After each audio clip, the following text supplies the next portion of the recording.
Dear student, आप सभी का स्वागत है। आज मैं क्लास 10th का बायोलॉजी में जो कि भारतीय भवन का चैप्टर नंबर 5 है, नियंत्रण और समन्वय, उसका आगे का टॉपिक से डिस्कस करने वाला हूं, मानव मस्तिष्क से। इससे पहले हमने इस चैप्टर में जो है नियंत्रण और समन्वय का पादप में नियंत्रण और समन्वय को ख़त्म कर दिया था। अब हम जंतुओं में नियंत्रण और समन्वय पढ़ेंगे। तो जंतुओं में खासकर किसमें, तो मानव में नियंत्रण और समन्वय। ठीक है, एकदम परफेक्ट नोट्स के साथ आप इस नोट्स को अपने कॉपी में नोट कर सकते हैं। अगर हमारी वीडियो पसंद आए तो एक लाइक कर दीजिएगा, साथ ही चैनल पर नए आए हैं तो सब्सक्राइब करके घंटी को दबा लीजिएगा ताकि नए वीडियो का नोटिफिकेशन सबसे पहले आप तक पहुंचे। तो चलिए वीडियो को शुरू करते हैं।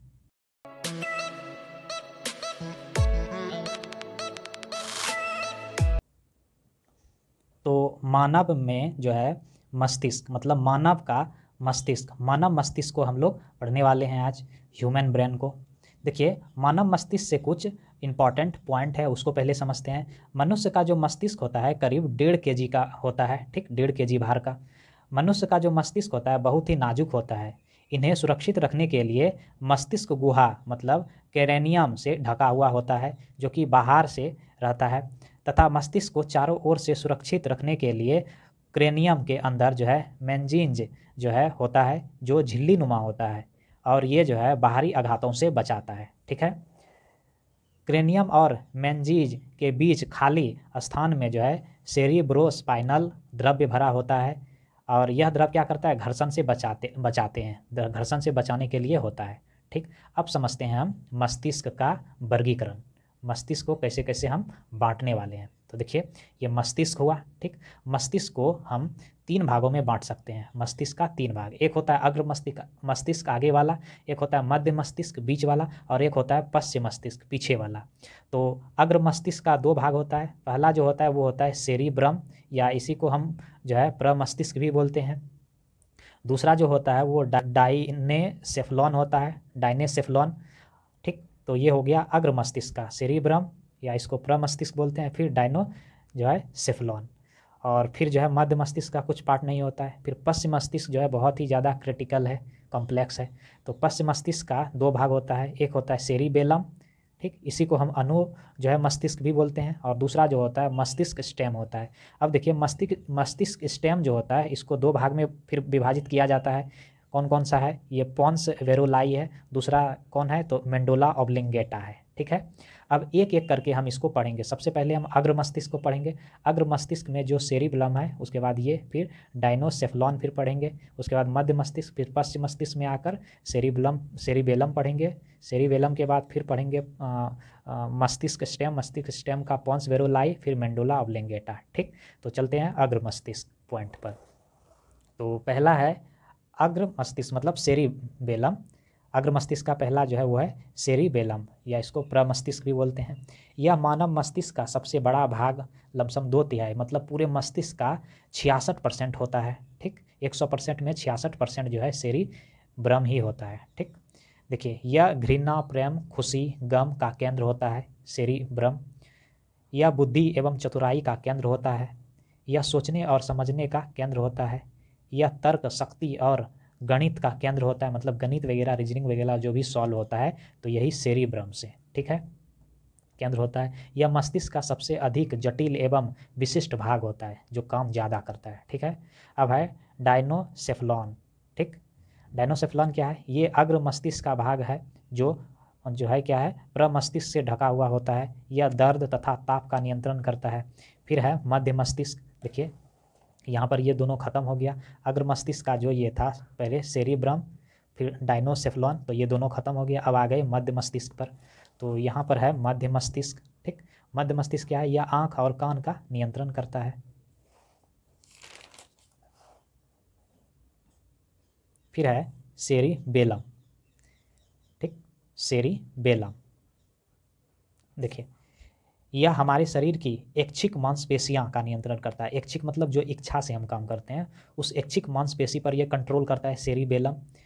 जैसे नशा करने पर जो है सेरिबेलम का संतुलन बिगड़ जाता है, जिससे इंसान जो है कुछ से कुछ बकने लगता है। जैसे लोग ड्रिंकिंग करते हैं तो ड्रिंकिंग करने पर ये सेरिबेलम जो है वो अनियंत्रित हो जाता है, जिसके वजह से वो अपने जुबान पर या अपने ब्रेन पर नियंत्रण नहीं रख पाता है, तो कुछ से कुछ बकने लगता है। सेरिबेलम को छोटा मस्तिष्क भी कहते हैं, याद रखेंगे, कहेगा मस्तिष्क का कौन सा हिस्सा को छोटा मस्तिष्क कहते हैं, तो वो है सेरिबेलम। ठीक, अब है पोन्स वेरुलाई। ठीक, पोन्स वेरुलाई। तो पोन्स वेरुलाई जो है ये हमारे श्वसन क्रिया को नियंत्रित करता है। अब है मेंडुला ऑब्लिंगेटा। ठीक, मेंडुला ऑब्लिंगेटा क्या है समझिए, ये हमारे शरीर के अनैच्छिक क्रिया को जो है नियंत्रित करता है। मेंडुला ऑब्लिंगेटा का बस एक ही काम है, जो अनैच्छिक क्रिया, अनैच्छिक क्रिया मतलब जो हमारी इच्छा से नहीं हो रहा है, जैसे सांस लेना, दिल का धड़कना, पलक का झपकना, ये सब अनैच्छिक क्रिया है, मेरे इच्छा के बगैर हो रहा है। ठीक, अब है मस्तिष्क का कार्य। क्या है मस्तिष्क का कार्य, तो मस्तिष्क जो है समझिए, मस्तिष्क तंत्रिका तंत्र का सबसे महत्वपूर्ण भाग होता है। मस्तिष्क अनेक प्रकार का नियंत्रण और समन्वय करता है, जो निम्न प्रकार के हैं। कौन कौन सा मस्तिष्क नियंत्रण और समन्वय करता है, तो फर्स्ट जो है आवेग को ग्रहण करता है, मतलब कोई भी सूचना, जैसे मान लीजिए हमारे शरीर पर मच्छर बैठा या फिर हमें जो है कोई चीज़ गर्म लगा, त्वचा में टच हुआ, तो ये वो आवेग हुआ, आवेग को ग्रहण करता है त्वचा के द्वारा, जो भी सेंस ऑर्गन्स है। तो विभिन्न सूचनाओं आवेग को मस्तिष्क जो है ग्रहण करता है। फिर दूसरा नंबर क्या करता है, ग्रहण किए गए आवेग की अनुक्रिया करता है। फिर कैसे अनुक्रिया करेगा, ग्रहण किए गए आवेग को मस्तिष्क के द्वारा विश्लेषण करके उचित आदेश देता है। अब जब उचित आदेश देगा तब क्या करेगा, विभिन्न आवेग का सहसंबंध होगा। तो यह शरीर के लिए जो है विभिन्न अंगों से एक साथ कई आवेग संकेत को जो है मस्तिष्क सहित जो है तरह से जो है नियंत्रण और संबंध करता है, समन्वय मतलब करेगा। ठीक, चौथा नंबर है सूचनाओं का भंडार। तो यह मस्तिष्क के प्रमुख कार्य होता है, जो जो चेतना कॉन्शियस जो है चेतना को, ज्ञान को जो है संचित करके रखता है। ठीक, अब है प्रतिवर्ती चाप। ठीक, रिफ्लेक्स आर्क। प्रतिवर्ती चाप क्या होता है, हमारे मस्तिष्क के न्यूरॉन में विभिन्न आवेग का गति एक निश्चित पथ पर जो है होता है, जिसे प्रतिवर्ती चाप कहते हैं। प्रतिवर्ती चाप जो है, प्रतिवर्ती चाप जो है 5 घटक से मिलकर एक चक्र को जो है पूरा करते हैं। वो 5 घटक कौन है और वो चक्र किस प्रकार है, तो समझिए, फर्स्ट जो है वो है ग्राही अंग, इसको रिसेप्टर्स बोलते हैं। ये विभिन्न आवेग या उद्दीपनों को जो है ग्रहण करता है, जैसे त्वचा, आँख, कान, नाक, जीभ, इन सारी चीज़ों के द्वारा ग्रहण किया आवेग को, सूचना को। फिर संवेदना मार्ग, ठीक, सेंसरी पार्ट होता है। ये प्राप्त आवेग उद्दीपन जीव, जैसे कि जिस रास्ते से होकर मस्तिष्क तक पहुंचता है, जो सूचना को ग्रहण किया और फिर ग्रहण किए हुए सूचना जिस रास्ते से होकर जाता है उसे संवेदना मार्ग कहते हैं। फिर तंत्रिका केंद्र क्या होता है, तंत्रिका केंद्र नर्वस सेंटर। मस्तिष्क एवं स्पाइनल कॉर्ड जो होता है वो संवेदना मार्ग से आए सूचना को प्राप्त करके उचित आदेश देते हैं। ठीक, उचित आदेश दिया। फिर चौथा नंबर क्या है, प्रेरक मार्ग, मोटर पाथ। ठीक, मस्तिष्क द्वारा दिए गए आदेश जिस मार्ग से होकर आता है उसे प्रेरक मार्ग कहते हैं। ठीक है, और पांचवा जो लास्ट है वो है अभिवाही अंग। ठीक, इफेक्टर्स। अभिवाही अंग जो है हमारी पेशियाँ होती है, ठीक ना। तो इन सारे पांचों अंग के द्वारा जो है ये क्या होता है, विभिन्न आवेग का उद्दीपन के द्वारा जो है चक्रण को पूरा करता है। अब समझते हैं मेरुरज्जु, स्पाइनल कोड।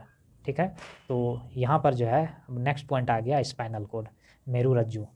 यह हमारे मस्तिष्क के पिछले भाग मेंडुला ऑब्लिंगेटा से जुड़ा रहता है। ठीक है, स्पाइनल कॉर्ड आवेग को विभिन्न अंगों से ग्रहण करके मस्तिष्क में पहुंचाता है। स्पाइनल कॉर्ड की सुरक्षा कशेरुक दंड रीढ़ की हड्डी करता है, मतलब हमारे पीठ में जो रीढ़ की हड्डी है बड़ी लंबी सी, ठीक, टेल से लेकर गर्दन तक। ठीक, तो उस वो जो रीढ़ की हड्डी है उसी के बीच एक पतला धागा के समान जो है वो स्पाइनल कॉर्ड पाया जाता है, वही जो है सूचना को मस्तिष्क तक ले जाता है। अब है नेक्स्ट टॉपिक पॉइंट जो है वो है मनुष्य में रसायन पदार्थ नियंत्रण एवं समन्वय। मतलब मनुष्य में जो है अब रासायनिक पदार्थ द्वारा कैसे नियंत्रण और समन्वय होता है वो चीज़ अब समझेंगे। ठीक है, तो तंत्रिका नियंत्रण द्वारा तो समझ गए, तंत्रिका तंत्र के द्वारा, मस्तिष्क के द्वारा। अब हम रासायनिक पदार्थ मतलब हार्मोन के द्वारा कैसे नियंत्रण होता है, तो जंतुओं में विभिन्न शारीरिक क्रियाओं का नियंत्रण और समन्वय तंत्रिका तंत्र के अतिरिक्त कुछ विशिष्ट जैसे खास रासायनिक पदार्थ द्वारा भी होता है, जिसे हार्मोन कहते हैं। यह हार्मोन स्रावित होने के लिए 3 ग्रंथि होती है। कौन कौन सी ग्रंथि होती है, तो समझिए, ये ग्रंथि है बाह्य स्रावित ग्रंथि, दूसरा अंतःस्रावित ग्रंथि और तीसरा है मिश्रित ग्रंथि। तो बाह्य स्रावित ग्रंथि क्या होता है? यह ग्रंथि नालिका युक्त होती है। यह ग्रंथि जो है एंजाइम का स्रावन करता है, मतलब निष्कासन करता है, जैसे आंसू हुआ, आंसू ग्रंथि। फिर अंतःस्रावी ग्रंथि क्या है? यह ग्रंथि नालिका विहीन होती है। अंतःस्रावी ग्रंथि में नालिका नहीं होती है। यह ग्रंथि हार्मोन का स्रावन करता है, जैसे मान लीजिए पीयूष या प्यूट्रिक या पीयूष ग्रंथि, जिसको मास्टर ग्रंथि भी कहते हैं। ऑब्जेक्टिव में खूब ये क्वेश्चन पूछा जाता है कि हमारे शरीर का सबसे छोटा जो है अंतःस्रावी ग्रंथि कौन है? तो वो पीयूष ग्रंथि, प्यूट्रिक ग्रंथि या मास्टर ग्रंथि है। ठीक है, ये कपाल पर होता है, मटर के दाने के समान। फिर तीसरा है मिश्रित ग्रंथि। मिश्रित ग्रंथि में अंतःस्रावी और बाह्य दोनों आ जाएगा। यह ग्रंथि जोड़े में होता है, जैसे अग्नाशय हुआ, वृषण हुआ, अंडाशय हुआ। तो अग्नाशय, वृषण, अंडाशय। वृषण किस में पाया जाता है? तो मेल में, मान ठीक ना, किसमें पाया जाता है? मेल में, पुरुष में वृषण पाया जाता है। और अंडाशय किस में पाया जाता है? तो स्त्री में, महिला में पाया जाता है। तो ये मिश्रित ग्रंथि का उदाहरण है। ठीक है, अब हम समझते हैं पीयूष ग्रंथि को थोड़ा सा, क्योंकि इससे क्वेश्चन पूछा जाता है ऑब्जेक्टिव में। देखिए पीयूष ग्रंथि क्या होता है? इसी को मास्टर ग्रंथि भी बोलते हैं या इसको प्यूट्रिक ग्रंथि भी बोलते हैं। तो मस्तिष्क के निचले भाग में स्थित मटर के दाने के समान संरचना होती है तथा यह सबसे छोटे जो है अंतःस्रावी ग्रंथि है। ठीक, नोट में लिखा गया है यहाँ पर कुछ पॉइंट को। मास्टर ग्रंथि से निकलने वाली हार्मोन यदि अधिक स्रावित हो तो शरीर समान से अधिक लंबा हो जाता है। ठीक है, जैसे मान लीजिए मास्टर ग्रंथि या पीयूष ग्रंथि से अगर हार्मोन ज़्यादा स्रावित हो जाएगा तो शरीर का जो लंबाई है वो सामान्य से ज़्यादा हो जाएगा। ठीक, यदि हार्मोन कम स्रावित हो तो शरीर सामान्य से कम लंबाई, मतलब बौना हो जाता है। ठीक है, उसके बाद ये तो पीयूष ग्रंथि हुआ, फर्स्ट नंबर अंतःस्रावी से रिलेटेड। दूसरा नंबर है यहाँ पर थायराइड ग्रंथि। ठीक है, थायराइड ग्रंथि क्या होता है? तो थायराइड ग्रंथि थायरॉक्सिन नामक जो है हार्मोन को स्रावित करता है। किसको स्रावित करता है? तो थायराइड ग्रंथि जो है थायरॉक्सिन नामक हार्मोन को स्रावित करता है तथा इस हार्मोन में आयोडीन अधिक मात्रा में रहता है। थायरॉक्सिन हार्मोन कम स्रावित होने से थायराइड ग्रंथि बढ़ जाता है, जिसे घेंघा या फिर गलगन, ग्वाइटर जो है रोग कहते हैं। ठीक है, ये चीज़ है। अब यहाँ से ऑब्जेक्टिव में पूछा जाता है कि गलगंड जो है या घेंघा रोग किसकी कमी से होती है? तो आयोडीन की कमी से। समझ में आया? अब है पैराथायराइड ग्रंथि। पैराथायराइड ग्रंथि कहाँ होता है? तो थायराइड ग्रंथि के नीचे होता है।